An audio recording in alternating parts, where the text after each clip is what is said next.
Na parte mais distante do nosso sistema solar, além da órbita de Netuno, existe um pequeno e geladíssimo mundo que quase não recebe o calor do Sol, e esse é Plutão. Ele está tão longe da Terra que até a luz do Sol mal chega até lá. Durante muitas décadas, os cientistas sabiam muito pouco sobre esse mundo misterioso. Na verdade, para a maioria dos telescópios daquela época, ele era apenas um pequeno e borrado ponto de luz no meio da imensa vastidão do espaço.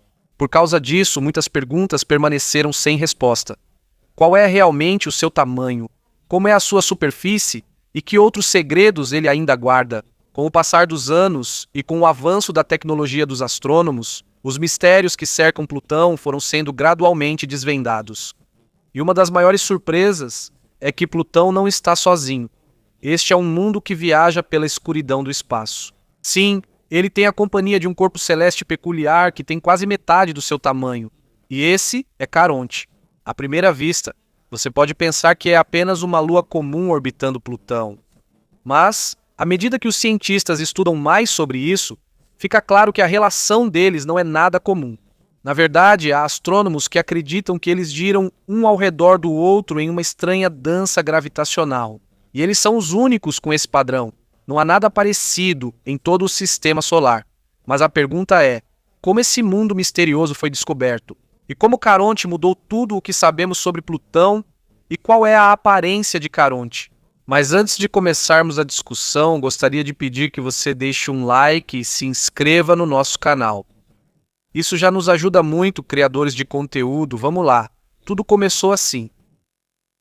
Tudo começou na década de 90, no Observatório Naval dos Estados Unidos. Um astrônomo chamado James Christie estava apenas fazendo uma análise comum de fotos antigas de Plutão. O objetivo dele era melhorar os cálculos sobre o movimento exato de Plutão no espaço. Enquanto analisava as placas fotográficas, ele percebeu algo estranho. Em vez de um ponto claro de luz, havia algumas fotos de Plutão que pareciam ter uma protuberância ou uma parte saliente em um dos lados. À primeira vista, parecia ser apenas um simples defeito da câmera ou um efeito das condições atmosféricas durante a captura da imagem. Na verdade, muitas dessas fotos já haviam sido rotuladas como defeituosas ou de baixa qualidade. Mas Christie não estava convencido. Ele tinha experiência no estudo das chamadas estrelas duplas, estrelas que estão juntas em um sistema. Por causa disso, ele estava familiarizado com os padrões incomuns que podem indicar que há dois objetos juntos em uma imagem. Mas ele ficou ainda mais interessado quando percebeu que as outras estrelas na mesma imagem eram pequenas e não estavam distorcidas. Se houvesse um problema com o telescópio ou com a atmosfera da Terra, tudo na imagem deveria ter sido afetado também. Mas não foi. Somente Plutão tinha um formato estranho. Foi aí que começou a surgir uma possibilidade surpreendente. E se isso não fosse um defeito da câmera? E se Plutão realmente tivesse uma companhia? Para ter certeza disso, Christie revisou muitos anos de observações arquivadas. Ele analisou fotos antigas desde a década de 1960. Devido a isso, o mesmo padrão passou a surgir repetidamente. A mesma protuberância estranha aparecia em vários pontos ao redor de Plutão. Junto com seu colega Robert Harrington, eles acompanharam o movimento desse objeto ao longo de muitos anos de dados observacionais. Após uma análise minuciosa, surgiu um resultado importante.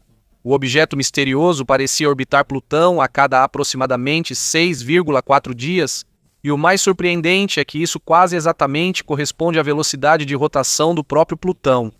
Isso não era uma simples coincidência. Ficou claro que eles haviam descoberto um novo mundo, uma lua enorme presa a Plutão pela gravidade em uma dança estranha pela galáxia.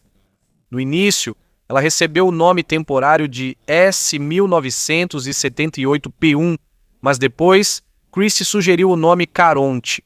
De acordo com suas entrevistas, o nome veio do apelido de sua esposa, Charlene, a quem ele chamava de Char. Ele acrescentou ainda a palavra on, que é frequentemente ouvida em termos usados na física.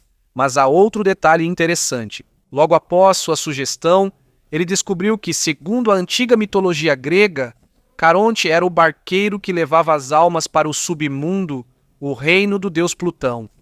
Parece que o nome já estava destinado desde o início. Em 1986, ele foi oficialmente reconhecido pela União Astronômica Internacional. Apesar disso, quanto mais os astrônomos estudavam o sistema de Plutão e Caronte, mais percebiam que não se tratava de um planeta e uma lua comuns, como vemos em outras partes do sistema solar. Na verdade, foi aqui que começou a mudar toda a perspectiva dos cientistas sobre Plutão. Após confirmarem a existência de Caronte, os pesquisadores tiveram a oportunidade de medir com mais precisão a massa total do sistema usando o movimento da Lua ao redor de Plutão, e o resultado foi inesperado. Por muitos anos, alguns cientistas acreditavam que Plutão era maior e mais pesado do que seu tamanho real, mas quando surgiram os novos cálculos, ficou claro que ele era muito mais leve em comparação com a maioria dos planetas do nosso sistema solar. De repente, ficou claro que não era uma pequena versão da Terra, mas sim um estranho mundo gelado com sua própria história de formação. Mas o que foi ainda mais surpreendente foi a descoberta sobre Caronte. Para uma Lua, ela é enorme em comparação com o próprio planeta que orbita. Na maioria dos sistemas de planetas e luas, a Lua é muito pequena em comparação com o planeta principal.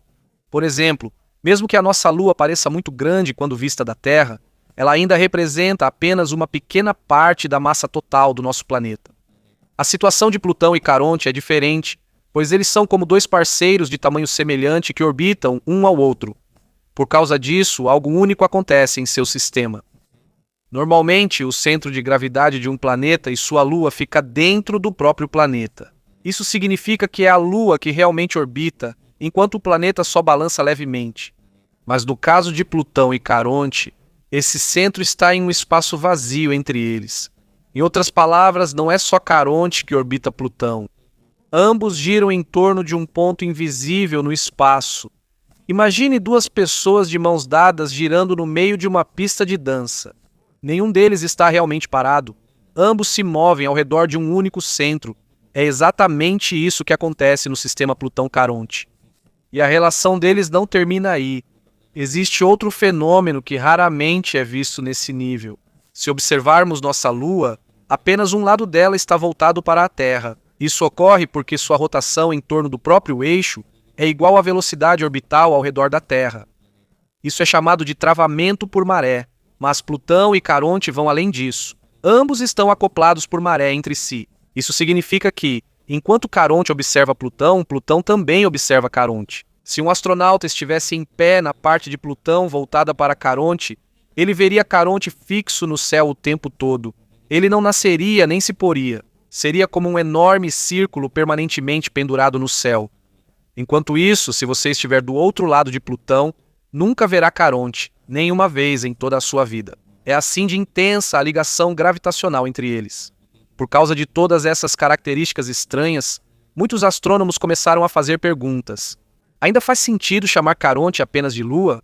Ou seria mais correto pensar neles como dois mundos iguais girando juntos pelo espaço? No início dos anos 2000, essa pergunta se tornou uma parte importante do crescente debate sobre o verdadeiro significado da palavra planeta.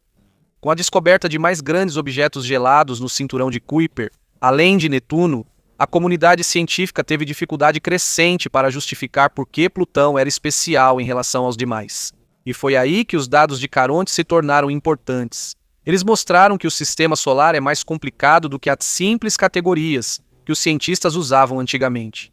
Em 2006, a União Astronômica Internacional discutiu seriamente várias possíveis classificações para Plutão e Caronte. Sugeriram até considerá-los um planeta duplo. Mas enquanto o debate continuava, uma decisão ainda maior estava por vir. Uma decisão que não mudaria apenas o status de Plutão.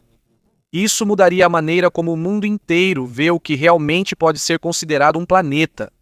Mas existe uma pergunta ainda maior que há muito tempo intriga os astrônomos. Se a relação entre Plutão e Caronte é tão especial, como tudo isso começou? Durante muitos anos, a explicação mais famosa foi uma colisão gigantesca nos primórdios do sistema solar. De acordo com esse modelo, um grande objeto gelado colidiu com Plutão bilhões de anos atrás. Devido à força do impacto, materiais foram lançados para fora e, eventualmente, se juntaram para formar Caronte. À primeira vista, essa ideia parece fazer sentido. Essa também é a principal explicação dos cientistas para como a nossa Lua se formou após uma colisão gigante com a jovem Terra. No entanto, À medida que as simulações de computador melhoraram e as oportunidades de estudar a composição de Plutão e Caronte aumentaram, alguns problemas começaram a surgir. Eles não são como a Terra. Plutão e Caronte são compostos em grande parte de gelo e rocha. Por causa disso, eles reagem de forma diferente a colisões violentas em comparação com planetas rochosos maiores. Nesse momento surgiu uma ideia recente, que alguns cientistas planetários começaram a estudar. Em vez de uma destruição violenta, o primeiro encontro desses dois mundos antigos pode ter sido mais suave. De acordo com algumas simulações modernas, é possível que tenha havido uma colisão lenta e de raspão entre dois corpos próximos no cinturão de Kuiper.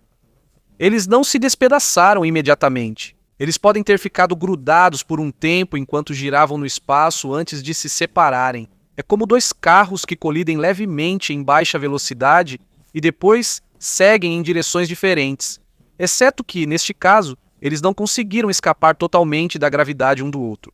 Desde então, eles permaneceram juntos em uma parceria gravitacional permanente. Embora os detalhes exatos de sua origem ainda estejam sendo estudados, há uma coisa importante que as observações mostram. A composição de Plutão e Caronte é diferente. Plutão tem uma porcentagem maior de rocha, enquanto Caronte possui mais gelo. Para muitos pesquisadores, isso indica que eles não são simplesmente uma mistura de uma única substância após uma colisão extremamente quente. Talvez eles já tivessem identidades próprias antes de virarem parceiros no espaço. Independentemente do que ocorreu naquela época, há um efeito do qual os cientistas quase têm certeza. Muita energia foi gerada enquanto a gravidade ajustava o novo vínculo deles. Enquanto suas órbitas e rotações mudavam lentamente, houve um atrito intenso dentro dos dois mundos, e esse atrito se transformou em calor. Esse é um detalhe muito importante porque, na parte extremamente fria do sistema solar onde eles estão localizados, qualquer calor extra pode mudar toda a história de um planeta ou lua. Muitos modelos planetários indicam que esse calor pode ter enfraquecido o gelo espesso dentro de Caronte. Sob a sua superfície congelada, pode ter se formado um vasto oceano subterrâneo em um passado distante. Um oceano que nunca foi visto por nenhum ser humano. Um oceano escondido sob quilômetros de gelo. E se isso for verdade, significa que o silencioso, mundo que vemos hoje, já foi um mundo muito mais ativo do que a maioria das pessoas imagina. Por muitas décadas após sua descoberta, Caronte permaneceu apenas um ponto borrado nos telescópios da Terra. Ninguém sabia realmente como ela era. Ninguém sabia se havia montanhas aqui, desfiladeiros ou vestígios de antigas atividades geológicas. Então chegou um momento histórico. Em 14 de julho de 2015, a espaçonave New Horizons da NASA passou por aqui, no sistema de Plutão, após quase uma década de viagem pelo espaço. Pela primeira vez, a humanidade viu de perto Plutão e Caronte, e as imagens mostradas eram mais extraordinárias do que qualquer cientista poderia ter esperado. Em vez de ser apenas uma simples rocha amarelada, Caronte apareceu como um mundo com sua própria história complexa, um mundo que parece ter passado por mudanças internas enormes em algum momento. E os vestígios desse antigo tumulto ainda estão gravados até hoje na superfície dessa lua misteriosa. Quando os cientistas analisaram as imagens enviadas pela New Horizons, uma coisa ficou imediatamente clara. O passado de Charon não foi tranquilo. Embora essa lua pareça fria e sem vida hoje, sua superfície está cheia de vestígios de antigas catástrofes que um dia abalaram todo o seu mundo. Em muitas partes da superfície de Charon podem ser vistas enormes fissuras, longos penhascos e vales profundos que se estendem por centenas de quilômetros. Alguns deles são tão vastos que é quase difícil imaginar o seu verdadeiro tamanho. Existem regiões que se estendem por mais de 1000 quilômetros de comprimento, enquanto alguns penhascos são ainda mais profundos do que muitos dos famosos cânions aqui na Terra. Mas existe uma pergunta: que força seria suficiente para rachar quase toda a crosta de um mundo? Não foi um asteroide, nem um vulcão no sentido comum. Segundo cientistas planetários, a resposta pode estar no interior de Caronte. Quando o sistema de Plutão era jovem, retinha mais calor interno. Desde sua formação, elementos radioativos naturais nas rochas internas da Lua podem ter contribuído. Com o passar do tempo, esse calor pode ter sido suficiente para derreter algumas das camadas ocultas de gelo sob a superfície. Se esse modelo estiver correto, pode ser que Charon tenha tido, em algum momento, um vasto oceano enterrado sob sua espessa camada de gelo. Não um oceano visível na superfície, mas um oceano secreto escondido nas profundezas. Mas, à medida que a Lua esfriava ao longo de milhões de anos, a situação começou a mudar. Aos poucos, a água que antes estava em estado líquido foi congelando, e é aqui que entra uma característica peculiar da água. Diferente da maioria dos materiais, a água aumenta de volume quando congela. À medida que mais gelo se formava sob a crosta, era como se ele lentamente empurrasse toda a superfície de Caronte para fora. Aos poucos, a crosta foi sendo esticada. Aos poucos, a pressão foi aumentando, até que chegou o ponto em que não conseguia mais conter a força vinda de baixo. E então, a superfície se rompeu. As gigantescas linhas de falha e cânions que vemos hoje podem ser marcas permanentes desse processo. É como um mundo que foi lentamente inchando por dentro antes de finalmente desenvolver grandes feridas em sua superfície. Mas impressionante ainda é o fato de que essas evidências permaneceram claras até hoje. Diferente da Terra, que tem chuva, vento, oceanos e uma geologia ativa que muda a paisagem, quase não existem esses processos em Charon. Ela não tem uma atmosfera espessa que possa apagar as marcas antigas. Por causa disso, o que vemos hoje é como uma enorme cápsula do tempo de um passado muito distante. Mas nem todas as partes da Lua têm a mesma história. Na verdade, a New Horizons descobriu que parece haver dois mundos diferentes escondidos dentro de uma única Lua. Na parte norte, podem ser vistas antigas terraços. É serena, com crateras, fissuras e vestígios de antigas atividades geológicas. Ela parece antiga, áspera e cheia de história. Enquanto isso, ao chegar na parte sul, a paisagem muda de repente, mas a superfície é mais lisa, há menos crateras e parece ser mais jovem em comparação com outras regiões. Para os cientistas, isso é uma grande pista de que algo diferente aconteceu aqui depois que as antigas fissuras se formaram no norte. Uma das principais explicações é o que chamam de cratera. À primeira vista, parece um vulcão comum, mas em um mundo tão frio como Caronte, não é rocha derretida que sai debaixo da superfície. Pode ter sido uma mistura de água, gelo e outros químicos vinda do interior. À medida que o antigo oceano subterrâneo congelava, a pressão aumentava sob a crosta. Quando se formam rachaduras, alguns materiais podem ser forçados a subir até a superfície. Ao longo de muito tempo, é possível que os fluxos congelados tenham coberto grande parte do hemisfério sul. É por isso que essa região parece mais lisa e mais jovem em comparação com o norte. Também existem algumas montanhas estranhas espalhadas por essa planície. Algumas parecem isoladas e erguidas no meio das vastas planícies, como se não pertencessem ali. Há cientistas que sugerem que essas podem ser antigas partes de uma crosta mais velha que foram separadas durante um período de intensa atividade geológica. Se essa interpretação estiver correta, elas podem ser como enormes icebergs, que uma vez se moveram sobre o material congelado antes de finalmente ficarem presas em sua posição atual. A cada nova análise dos dados da New Horizons, fica mais claro que Caronte não é apenas uma lua simples ao lado de Plutão. É um mundo que já teve calor interno, possivelmente um oceano escondido e uma história escrita nas fissuras, penhascos e planícies que vemos hoje. Mas entre todas as descobertas da New Horizons sobre Caronte, há um detalhe que imediatamente chamou a atenção dos cientistas: sua cor. Particularmente a estranha região vermelha escura encontrada na extremidade norte da Lua. Se vista do espaço, parece uma grande mancha sobre o gelo. Por causa de sua aparência incomum, alguns membros da equipe da New Horizons deram a ela um nome informal, Mordor Macula. E até hoje, isso continua sendo um dos mistérios mais fascinantes de todo o sistema de Plutão. À primeira vista, parece apenas uma simples mudança de cor. Mas, para os cientistas planetários, isso é uma peça importante de evidência que pode explicar como Plutão e Caronte influenciam um ao outro, mesmo separados por milhares de quilômetros. De acordo com as análises, essa cor vermelha provavelmente foi criada por compostos orgânicos complexos chamados tolinas. Normalmente, eles se formam quando moléculas simples, como o metano, são afetadas pela radiação ultravioleta do Sol e por partículas de alta energia que viajam pelo espaço. Com o passar de um tempo muito longo, esses produtos químicos se tornam materiais escuros e avermelhados. Mas de onde veio o metano? É aqui que começa a parte mais interessante da história. Uma das principais explicações tem a ver com o próprio Plutão.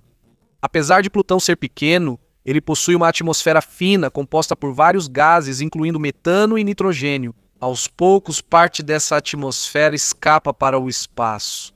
Enquanto Caronte orbita seu parceiro, existe a possibilidade de que algumas das moléculas que escapam sejam capturadas pela gravidade dele. É como uma transferência lenta, mas contínua, de material de um mundo para o outro. Quando chega o longo inverno polar na região norte de Caronte, a temperatura cai drasticamente. O frio lá é tanto que o metano pode congelar diretamente na superfície. Após um longo período de escuridão, a região voltará a ser iluminada pelo Sol. E quando isso acontecer, começará a lenta transformação do metano devido à radiação ultravioleta. Ao longo de milhões a bilhões de anos, pode ter se formado a espessa camada de material avermelhado que vemos hoje. Se essa teoria estiver correta, isso significa que o próprio Plutão foi gradualmente colorindo a parte norte de Caronte. Um exemplo extraordinário de dois mundos que afetam diretamente um ao outro, mesmo sem contato físico. Mas nem todos os cientistas estão convencidos de que Plutão é a fonte do metano. Existe outra explicação que também está sendo estudada. O metano pode vir do interior de Caronte. Se for verdade que houve um antigo oceano subterrâneo e grandes erupções criovolcânicas no passado, pode ser que gases tenham escapado de suas profundezas. Isso inclui o metano e outros compostos que podem ter subido até a superfície. Com o passar do tempo, esses gases podem ter se acumulado na parte mais fria da Lua, os polos. E assim como na primeira teoria, a radiação ultravioleta do Sol pode ser responsável pela formação do material vermelho que vemos hoje. Ainda não há resposta definitiva sobre qual explicação está correta, e ambas podem ter parte da verdade. Mas independentemente de sua origem, está claro que a marca vermelha na parte norte de Caronte não é apenas uma simples decoração da natureza. É uma marca dos processos que ocorreram ao longo de bilhões de anos, e também é um lembrete de quão profunda é a conexão entre Plutão e Caronte. Ao estudar essa lua, os cientistas não apenas conheceram melhor Caronte, eles também entenderam melhor Plutão. Sem a descoberta de Caronte, o tamanho, massa e características de Plutão poderiam ter permanecido um mistério por muito mais tempo. A órbita de Caronte forneceu informações valiosas que ajudaram os astrônomos a analisar corretamente esse sistema. As fissuras em sua superfície revelaram a possível existência de um antigo oceano. Suas planícies forneceram evidências de atividade criovolcânica. E a região vermelha no Polo Norte levantou novas questões sobre a transferência de material entre os dois mundos. Em outras palavras, a história de Plutão nunca estará completa sem Caronte. Por muitos anos, a humanidade pensou que era apenas uma lua comum orbitando um pequeno planeta anão. Mas a ciência moderna mostrou que a relação entre eles é mais especial do que se pensava antes. Dois mundos diferentes, dois corpos formados na mesma região do sistema solar e duas histórias escritas juntos pela gravidade, gelo, calor e tempo. De uma pequena protuberância que quase foi confundida com um defeito em uma foto antiga, surgiu um dos sistemas planetários mais peculiares já descobertos pela humanidade, e talvez essa seja a lição mais importante desta história. Às vezes, as maiores descobertas na ciência não começam com uma busca planejada. Elas começam com algo quase despercebido, um pequeno detalhe, uma observação estranha e uma pessoa disposta a perguntar por quê.